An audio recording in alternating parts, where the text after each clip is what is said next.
toujours, depuis quelques jours, bien sûr, à parler du mystère de la croix. C'est un sujet qui a été proposé pour le séminaire. Et donc aujourd'hui, nous introduisons, nous commençons cet enseignement, ces séminaires, cette façon de comprendre ce grand thème sur la croix, le mystère de la croix. Est-ce que les enfants peuvent garder silence? Le mystère de la croix. Le pasteur qui nous a parlé les dimanches derniers a frôlé, a aussi essayé d'expliquer, de décortiquer quelques aspects, et nous voulons aller dans la même pensée, dans le même esprit. Maman Nicole, avancez, s'il vous plaît.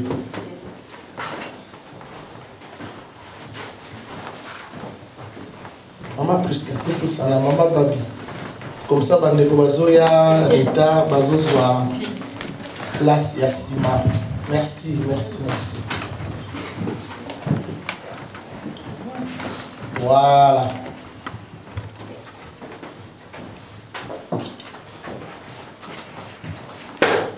Donc, parce que nous sommes toujours dans la pensée de la Pâque. C'est pourquoi nous avons voulu continuer à parler de la croix pendant toute cette semaine et les séminaires que nous allons commencer vendredi de la semaine prochaine. Les mystères de la croix. C'est un grand mystère, c'est une grande révélation, et Paul dit que c'est sa prédication. Il dit: ma prédication, mon message, c'est la croix. Cela a préoccupé beaucoup l'apôtre Paul. Nous allons lire un texte de Paul pour comprendre comment il considère ces messages. Nous sommes dans 1 Corinthiens chapitre 1.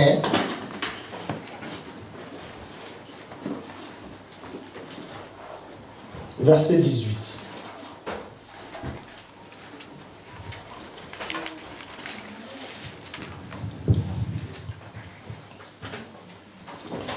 Le verset 17 dit: ce n'est pas pour baptiser que Christ m'a envoyé, c'est pour annoncer l'évangile, et cela sans la sagesse du langage, afin que la croix de Christ ne soit pas rendue vaine. Verset 18. Car la prédication de la croix est une folie pour ceux qui périssent, mais pour nous qui sommes sauvés, elle est une puissance de Dieu. Le verset 23. Nous prêchons Christ crucifié, scandale pour les Juifs, folie pour les païens, mais puissance de Dieu et sagesse de Dieu pour ceux qui sont appelés tant Juifs que Grecs. Voilà Paul.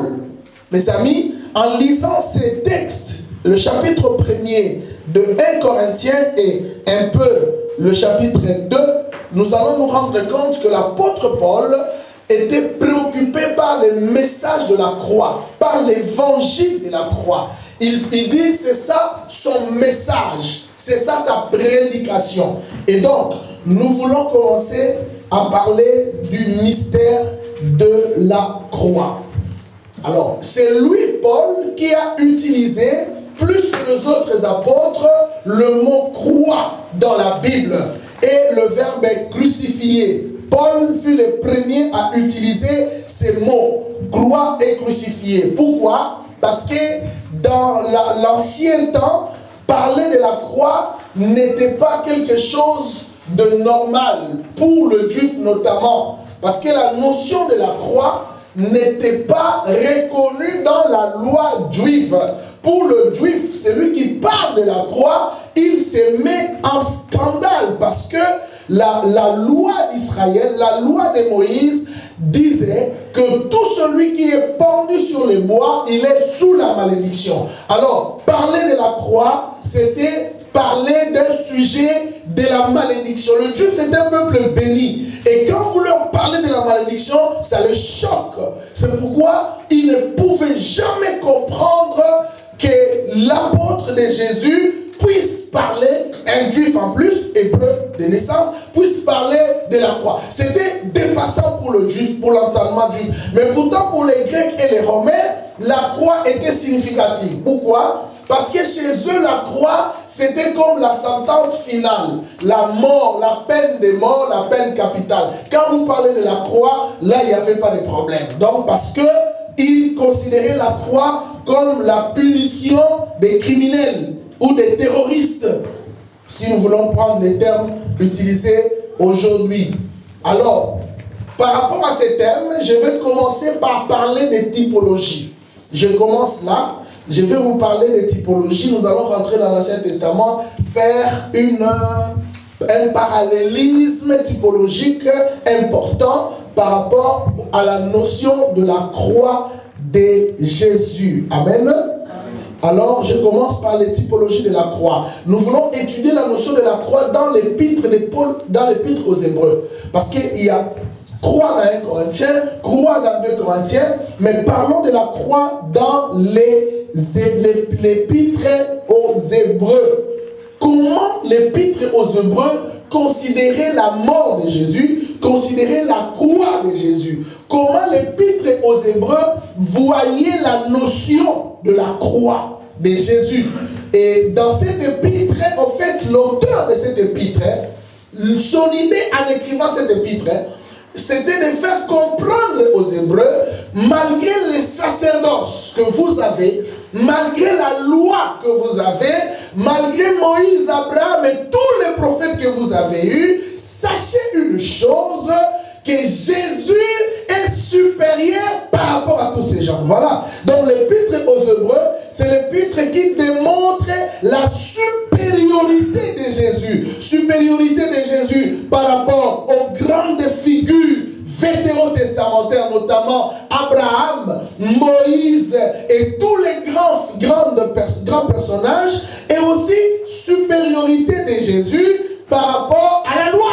Supériorité de Jésus par rapport aux sacerdoces lévitiques. Supériorité de Jésus par rapport aux fils qui descendent de la tribu de Lévi. Jésus est supérieur. C'est ce que cet auteur a voulu démontrer dans son livre. Alors, voyons maintenant la typologie que l'épître des Hébreux donne par rapport à la mort de Jésus. Je vais vous donner les illustrations. Dans l'Ancien Testament, on parle de l'antitype. Dans le Nouveau Testament, on parle du type. C'est-à-dire, c'est l'ombre Ancien Testament et réalité Nouveau Testament. Quand il fait chaud, quand il y a le soleil, si vous sortez du soleil, vous avez votre ombre. Dieu a fonctionné comme ça. Il a fait l'Ancien Testament comme une ombre et le Nouveau Testament comme une réalité. C'est-à-dire, si vous voulez voir la réalité, considérez aussi l'ombre. Si vous considérez l'ombre, voyez aussi la réalité. C'est pourquoi la croix était une réalité des ombres typologiques qui étaient déjà manifestes dans l'Ancien Testament. Je vais vous donner plusieurs typologies, mais on ne le finira pas aujourd'hui. Nous allons continuer vendredi dans les séminaires par là et continuer la suite. Je vous donne aujourd'hui 3 typologies, les typologies de la croix. Si vous pouvez noter, antitype et type, ombre et réalité. L'Ancien Testament, j'ai dit, c'était l'ombre, le Nouveau Testament, c'est la réalité. Première typologie, je vous donne les typologies d'Azazel. Aujourd'hui, je serai vraiment dans l'Ancien Testament pour que vous compreniez aussi bien l'Ancien Testament, parce que nous avons des chrétiens qui sont faibles dans la connaissance de l'Ancien Testament. Ça, c'est un drame pour l'Église d'aujourd'hui. Nous basons plus dans le Nouveau Testament, mais nous sommes trop faibles dans l'Ancien Testament. Azazel, A-Z-A-Z-E-L. Azazel, c'est un bouc. Je vais vous expliquer la typologie d'Azazel. Nous sommes dans Lévitique chapitre 16. Écrivez le texte, mais nous n'allons pas lire parce qu'il est très long. Le chapitre 16, tout le chapitre 16 du livre de Lévitique. Je reprends. Lévitique chapitre 16. Tout le chapitre 16 du livre de Lévitique. Ça, c'est l'Ancien Testament. Mais le Nouveau Testament, la réalité, on le verra dans Hébreu. Je vais d'abord commencer par vous expliquer Azazel, c'est quoi. En Israël, lorsque les tabernacles étaient construits, le tabernacle avait la forme rectangulaire. Vous voyez comme nous sommes ici, nous sommes dans une salle rectangulaire. Le tabernacle avait deux parties. Il y avait l'entrée principale dans le tabernacle et la première partie du tabernacle qu'on appelait lieu saint. Il était séparé par un rideau. Vous voyez par exemple là où il y a le ventilateur, admettons si c'était le tabernacle, il y a un rideau. Ou carrément cette partie, il y a un rideau. Le rideau séparait les lieux saints et les lieux très saints. Les lieux très saints qu'on appelait aussi les lieux saints des saints. Alors, dans les lieux saints, il y avait plusieurs objets, notamment la table des pains de proposition. Les sacrificateurs devaient manger ces pains. Il y avait les pains. Et il y avait les lampes qui illuminaient. On appelait le chandelier à 7 tiges. Et il y avait plusieurs autres choses. Il n'y avait pas de fenêtres. Il n'y avait pas c'est-à-dire la lumière extérieure ne pouvait pas pénétrer. Pourquoi? Parce qu'il y avait déjà l'éclairage, la présence de Dieu, la lumière de Dieu qui éclairait. Ça, c'est en bref la partie qu'on appelait les lieux saints. Mais la partie saint des saints, ou les lieux très saints, c'est la partie où il y avait l'arche de l'alliance qu'Israël avait fait, Moïse avait fait, l'arche de l'alliance, et au-dessus de l'arche de l'alliance, il y avait le propitiatoire. Le propitiatoire, c'est le couvercle de l'arche. L'arche, c'est comme un cercueil. Et entre les deux extrémités, il y avait les anges, hein, qu'on avait construit les chandeliers sous forme, pas les chandeliers, les chérubins, merci, sous forme de schématisés ou sous forme de statues qui se regardaient comme ça. Et il y avait le couvercle. Maintenant, dans la partie appelée le Saint des Saints, seul le souverain sacrificateur pouvait entrer. C'est-à-dire les principaux sacrificateurs, déjà, mots principaux, il y avait plusieurs. Les principaux sacrificateurs, ils ne restaient que dans la partie inférieure appelée les lieux saints. Mais dans la partie supérieure, appelée les lieux saints des saints, séparés par le rideau, il ne se trouvait il n'entrait que le souverain. Le souverain était l'unique. Comment Dieu avait procédé? Suivez-moi bien, c'est vraiment un enseignement, je veux que vous compreniez. Lorsque Dieu a choisi la famille de Moïse, cette famille faisait partie de la tribu de Lévi. Alors la sacrificature en Israël était entre les mains des enfants qui viennent de la tribu de Lévi. Maintenant, dans la tribu de Lévi, Dieu a choisi une famille qu'on appelait la famille d'Aaron. Alors c'est la famille d'Aaron qui était censée accomplir les actes liturgiques dans les lieux très saints. C'était la famille d'Aaron. La famille d'Aaron était la famille des sacrificateurs, des souverains. Ils descendaient par héritage, selon l'âge. Papa, il meurt, le fils aîné, il prend. Il meurt, son fils aîné, il prend. Il meurt, ainsi de suite. C'est comme ça que ça se faisait succéder la sacrificature en Israël. Donc, le souverain sacrificateur était fils d'Aaron. Mais les principaux sacrificateurs pouvaient venir de partout. C'est pourquoi il faut faire la différence entre les Lévites, comme Lévites, qui viennent de la famille de Lévi, et le sacrificateur qui vient de la famille de la tribu de Lévi, mais de la famille d'Aaron. Famille d'Aaron, tribu de Lévi. La tribu c'est grande, la famille c'est petite. Les Lévites venaient de la tribu, mais les sacrificateurs venaient de la famille. Qu'est-ce que je me fais comprendre? Amen. Alors ça c'est important. Maintenant, le souverain ne pouvait entrer dans les lieux très saints qu'une fois l'an. Et le jour où il entrait là-bas, c'était un jour de fête, même jusqu'à présent. il célèbre cette fête. On appelle ça le jour du grand pardon. En hébreu, Yom Kippur, le jour de l'expiation. Le jour du grand pardon, c'était le jour où le souverain entrait pour implorer les péchés de tout Israël, en commençant par son propre péché d'abord, et le péché de tous les enfants d'Israël, et il prenait à la fin ces boucs, il l'amenait. Il y avait deux boucs. Je vais vous expliquer maintenant. Azazel, c'est quoi? J'ai donné l'explication pour arriver ici. Azazel, c'est quoi? Le jour du grand pardon, tout Israël s'est rassemblé. C'était un jour de fête, un jour de jeûne. Parce que c'est le jour où ils voulaient recevoir les pardons annuels. Lévitique chapitre 16, tout le chapitre, allez lire à la maison. Le souverain sacrificateur, il entrait dans les lieux très saints. Il prenait un bouc. Il y avait deux boucs. Il faisait le tirage au sort. Un bouc qu'on appelait pour Adonai et un autre pour Azazel. Alors le bouc pour Adonai, on l'égorgeait. On prenait le sang de ce bouc. Le souverain sacrificateur, quand il entrait dans les lieux saints, on attachait sur son habit sacerdotal un fil. Parce que personne, je dis bien, personne à part lui ne pouvait entrer là-bas. Parce que c'était les lieux saints des saints où rayonnait la Shekinah, le mot hébreu qui veut dire la présence glorieuse de Dieu. Sous peine de mort, sinon on les tirait. S'ils meurent là-bas, on les tirait par l'habit pour les sortir. Parce qu'au côté, tu ne peux pas rentrer là-bas, sinon tu vas mourir. Et il n'entrait qu'une seule fois. Il prend maintenant le sang d'un bouc, il entre avec les fils.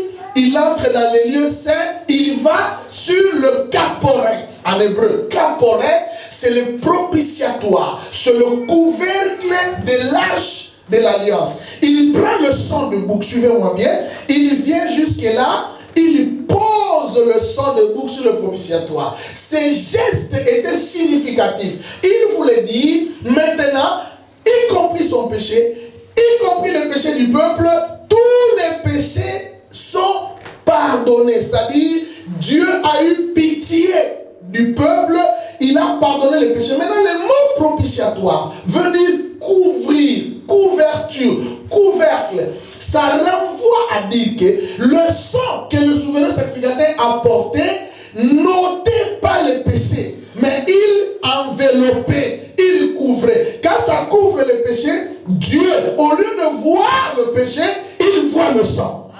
Donc en voyant le sang, carrément le péché n'a plus d'effet. Vous comprenez? Alors il va sortir calmement. Dès qu'il sort, tout le peuple acclame parce qu'il est sorti vivant. Il était entre la vie et la mort. Tout le peuple acclame. C'était la grande fête. Ils vont commencer à boire, à manger, à célébrer Adonai. Après on prend le deuxième bouc. C'est le deuxième bouc qui s'appelait Azazel. On prend la main, le sacrificateur prend sa main, il impose sur le deuxième bouc. C'est pour dire, je transmets. C'est pourquoi il faut faire très attention à l'imposition des mains. Paul dit, n'imposez pas les mains à personne avec précipitation. En d'autres termes, ne laissez pas aussi vos têtes sur n'importe qui. C'était une forme de transmission. Il impose, il transmet son péché et le péché de tout le peuple sur ce bouc. Et on appelait maintenant ce bouc Azazel. On l'amène juste en dehors du camp. Dans le désert où il va aller mourir. Suivez-moi maintenant ce qui s'est passé. Il impose le main, on prend Azazel, on amène Azazel hors du camp pour mourir. Et maintenant, première typologie. L'épître aux Hébreux reprend cette typologie. Ouvrons nos Bibles maintenant. Hébreux 13. Hébreux 13.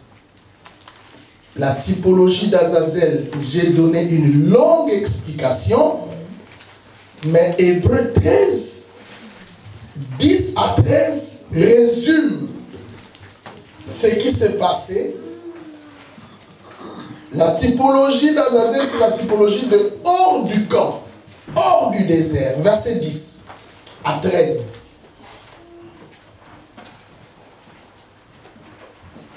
nous avons un autel dont ceux qui font le service au tabernacle n'ont pas le droit de manger. Les corps des animaux dont le sang est porté dans le sanctuaire par le souverain sacrificateur pour le péché sont brûlés hors du camp.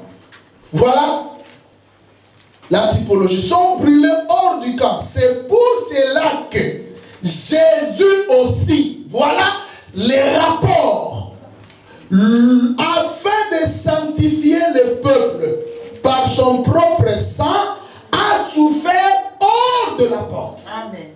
Alors sortons donc pour aller à lui hors du camp en portant son opprobre. Amen. Amen. Alléluia. Amen. Ça c'est très important. Donc le sang a été porté, le bouc a été porté hors du camp. Maintenant Jésus est mort pas dans la ville. Golgotha c'était en dehors de la ville. Dans l'idée, Golgotha, nous on voit Golgotha comme lieu, mais dans la prédestination de Dieu, l'idée était que Jésus devrait mourir en dehors de la ville pour que ceux qui veulent être sanctifiés sortent de la ville. Cela amène même la notion de la sanctification qui veut dire sortir de. Amen. Donc être sanctifié, c'est se séparer du monde. Alors Jésus est mort loin de la ville. Nous aussi sortons du monde si nous voulons aller vers Jésus. Celui qui ne sort pas du monde ne pourra jamais aller rejoindre Jésus. La sanctification, c'est sortir du monde. Sortir du monde dans la mentalité, dans l'idée, dans les intentions, dans les attitudes. Sortir du monde. Ça, c'est la première typologie. La typologie des hors du camp. Azazel et Jésus hors du camp. Deuxième typologie, j'appelle ça la typologie du voile chair. Voile tiré chair. Le voile. Je vous ai dit que le voile séparait les lieux saints et les lieux très saints. Le voile, les rideaux, c'est ça le voile. Nous allons lire dans Exode chapitre 26, verset 33. Ça c'est l'antitype d'abord, voile ou rideau. Exode chapitre 26, verset 33. Exode 26, 33, je lis ceci. Tu mettras le voile au-dessous des agrafes, et c'est là, en dedans du voile, que tu feras entrer l'arche du témoignage. Le voile vous servira de séparation. C'est très important, il faut souligner ça. Vous servira de séparation entre les lieux saints et les lieux très saints. Ça, c'est ce que je retiens. Verset 33, Exode 26, 33. Le voile vous servira de séparation. Il est là. Ici, c'est les lieux très saints. Là où je prêche. Exemple. Ici, la chair, c'est les lieux très saints. C'est les lieux saints des saints. C'est ici qu'il y a la Shekinah, la présence de Dieu. Personne n'entre, sauf les souverains sacrificateurs, et une fois là, basta. Le rideau sépare ici. C'est les lieux saints, normal. Tout le monde, tout sacrificateur peut rentrer. Tout le jour, il rentrait, il sortait. Tous les jours, il y avait des mouvements de va-et-vient. Maintenant, les rideaux séparaient les lieux saints du lieu très saint. Mais, curieusement, dans le Nouveau Testament, nous apprenons que ce rideau-là est le symbole de la chair de Jésus. Amen. Amen. Ça nous donne une autre typologie. Je vais vous donner un texte. Le jour de la mort de Jésus, la Bible dit que les rideaux étaient séparés. Matthieu 27. Verset 51. Matthieu 27. Au 51e verset. Et voici, le voile du temple se déchira en deux, depuis le haut jusqu'en bas. La terre trembla, les rochers se fondirent. Ah! J'ai une question. Les voiles du temple se déchira en deux, ou le voile du tabernacle. C'est quel temple? Les temples terrestres ou les temples célestes? Le voile du tabernacle se déchira. Quel tabernacle? Le tabernacle terrestre ou le tabernacle céleste? Pourquoi? Parce que je vais vous apprendre qu'il y a eu deux tabernacles. Le jour où Dieu demanda à Moïse de construire le tabernacle, il lui a dit une parole. Il dit construis selon les modèles. Amen. Amen. Les modèles que je te montrerai. C'est-à-dire, il y a eu un modèle type. Donc, lisons ces textes hébreux. Je vais revenir ici. Hein. Ne pensez pas que je vais oublier. Je vais revenir ici. Voyons d'abord ça. Hébreux chapitre 10.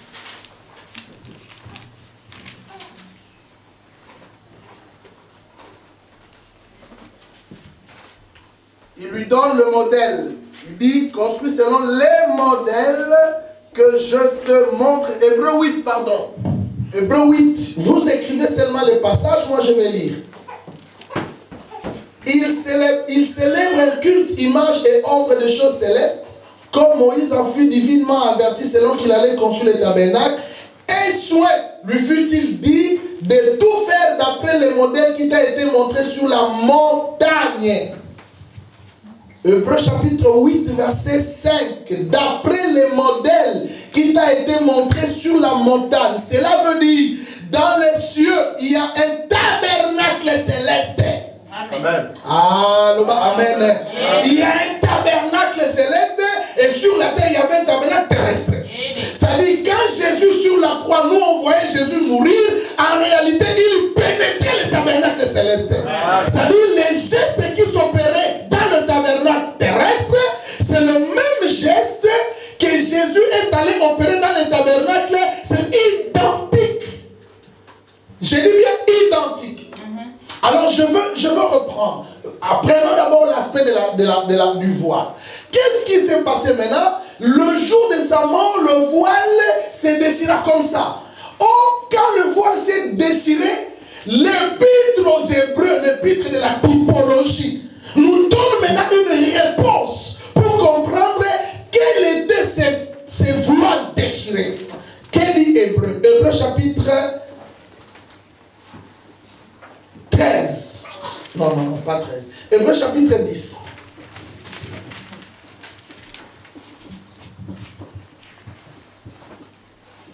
Hébreux 10 nous donne la typologie du voile temple. C'est lui qui nous explique à partir du verset 19. Ainsi donc, Hébreux 10, 19, ainsi donc frères, nous avons au moyen du sang de Jésus une libre entrée dans le sanctuaire par la route nouvelle et vivante qu'il a inaugurée pour nous au travers du voile, c'est-à-dire de sa chair. Voyez la réponse. Je reprends. Nous avons au moyen du sang de Jésus une libre entrée dans le sanctuaire. Je reprends. Les rideaux étaient là. Jésus était sur la croix. Quand il est mort, le voile, donc les rideaux, s'est déchiré du haut en bas. Cela veut dire les rideaux qui couvraient, qui séparaient les lieux saints du lieu très saint où se trouvait la présence de Dieu. Et il y a une séparation quand se déchire. La partie droite se sépare de la partie gauche. Maintenant, l'auteur dit, nous avons une libre. Il appelle ça une libre entrée. Alors, si il n'y avait que le sacrificateur, le souverain, qui rentrait, maintenant, à partir de cette réalité, cet événement, la libre entrée est donnée à tout le monde. Amen. Une libre entrée dans le sanctuaire par la route nouvelle et vivante qu'il a inaugurée au travers du voile. Le voile, c'est-à-dire de sa chair. Cela a donné 4 effets. Premier effet. Le premier effet du déchirement du voile, qui était la chair de Jésus, c'est la libre entrée dans le sanctuaire. Maintenant, tout le monde peut venir sans craindre la mort, entrer dans les lieux très saints, offrir des sacrifices. Et quels sont ces sacrifices? La louange, l'adoration que tu peux offrir à ton Dieu. Celui qui ne loue pas, celui qui n'adore pas Jésus, il n'offre pas de sacrifice. Il vient à l'église, il croise les bras, il ne participe pas à l'adoration, il a des problèmes d'offrir à Dieu sa louange et son sacrifice. Premier effet, la libre entrée. Deuxième effet, nous avons accès maintenant. Tu as accès, Ephésiens 2, 18. Nous avons accès les uns et les autres auprès de Dieu. Avant, personne n'avait accès. L'accès n'avait que sur le souverain sacrificateur. Mais grâce à la croix, toi et moi, nous avons eu l'accès de pénétrer les lieux très saints où se trouve Dieu. Troisième effet, cela nous a donné l'opportunité de nous approcher du trône de Dieu. Hébreux chapitre 4, verset 16. Je vais lire ce texte. Hébreux 4, 16 qui dit: approchons-nous donc avec assurance du trône de la grâce, afin d'obtenir miséricorde et de trouver grâce pour être secourus de nos besoins. Maintenant, à cause de la mort de Jésus, nous pouvons nous approcher avec assurance du trône de la grâce de Dieu. Il n'est pas seulement question de passer par les pasteurs. Ce n'est pas seulement question de passer par les prophètes. Ce n'est pas seulement question de passer par les docteurs. Tu peux toi-même devant Dieu dire tes problèmes et recevoir la solution. Dites amen. La Bible dit: voici les miracles qui accompagneront ceux qui auront cru. Parce que ceux qui auront cru ont la libre entrée, le libre accès d'aller vers Dieu. Tu n'as pas seulement besoin des hommes. Il n'y a plus notion d'intermédiaire. Si pour arriver vers Dieu, nous pouvons avoir les intermédiaires humains, je vous assure que depuis que Jésus a déchiré sa croix, sa chair, le voile sur la croix, nous n'avons plus besoin d'intermédiaire. Bouddha n'est pas un intermédiaire. Un tel n'est pas un intermédiaire. Un X n'est pas un intermédiaire. Le seul intermédiaire que nous ayons connu, c'est Jésus qui dit: je suis le chemin, la vérité et la vie. Nul ne vient au Père que par moi. Donc, parce que j'ai ouvert le chemin, j'ai donné l'accès à aller auprès du Père. N'attends plus du pasteur. Cause il a kakate, pasteur a délivré. Et ça, évangile à Kala, évangile à Sika. Yo moro pour ça rappelle Nzambe, on nous quitte délivrance pour le bas. Amen. Ça, c'est la vraie parole de Dieu. Tout le monde a accès auprès de Dieu. Tout le monde peut s'approcher auprès de Dieu et obtenir miséricorde et trouver grâce. Et même s'approcher avec assurance. Et enfin, la typologie, nous allons conclure ici, la typologie du sacrifice et du sacrificateur. Troisième typologie, la typologie du sacrifice et du sacrificateur. D'ailleurs, à partir de cette typologie, je reprends ce que je venais de dire tout à l'heure à propos des deux sanctuaires, les sanctuaires célestes et les sanctuaires terrestres. Le jour du grand pardon, suivez-moi bien, le souverain sacrificateur apportait le sang. Il entre dans les lieux très saints, il prend le sang, il dépose sur le propitiatoire. D'accord? Et le sang couvre les péchés de toute l'humanité ou de tout le peuple d'Israël. Lévitique 16. Mais la réalité de ça, dans Hébreux 9, nous lisons, Hébreux 9, 11 à 14. Hébreux 9, 11 à 14. Mais Christ est venu comme souverain sacrificateur des biens à venir. Il a traversé, suivez-moi bien, le tabernacle plus grand et plus parfait. Oh, le tabernacle plus grand et plus parfait n'est pas le tabernacle terrestre.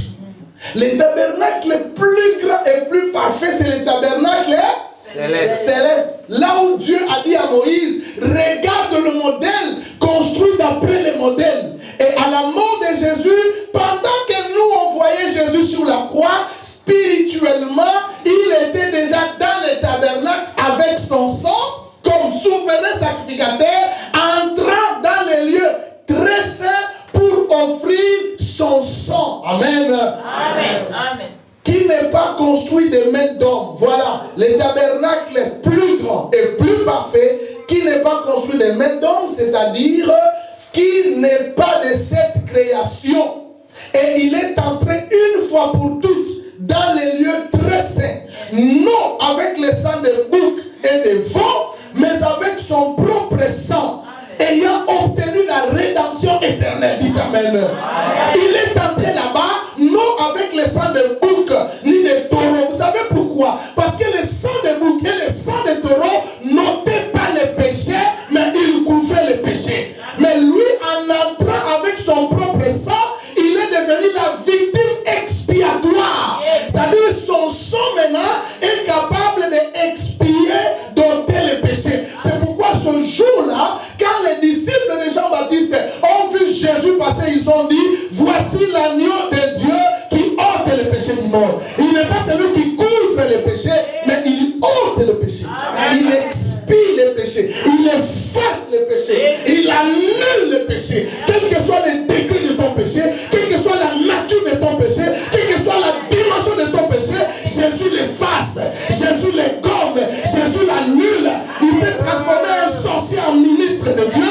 Il peut transformer un terroriste en évangéliste parce qu'il efface le péché. Il est la victime expiatoire. Amen. Il est rentré avec son sang. Il a dit, ton sang au bouc, ton sang au taureau, couvre, mais le mien, il ôte. Amen. Nous sommes dans les meilleurs, mes amis. Amen. Même si tu fais ce, tu commets ces péchés, même si tout le monde te dit aux âmes, sache qu'il y a un sang. Amen. Et la Bible dit le sang de Jésus crie plus que le sang d'Abel.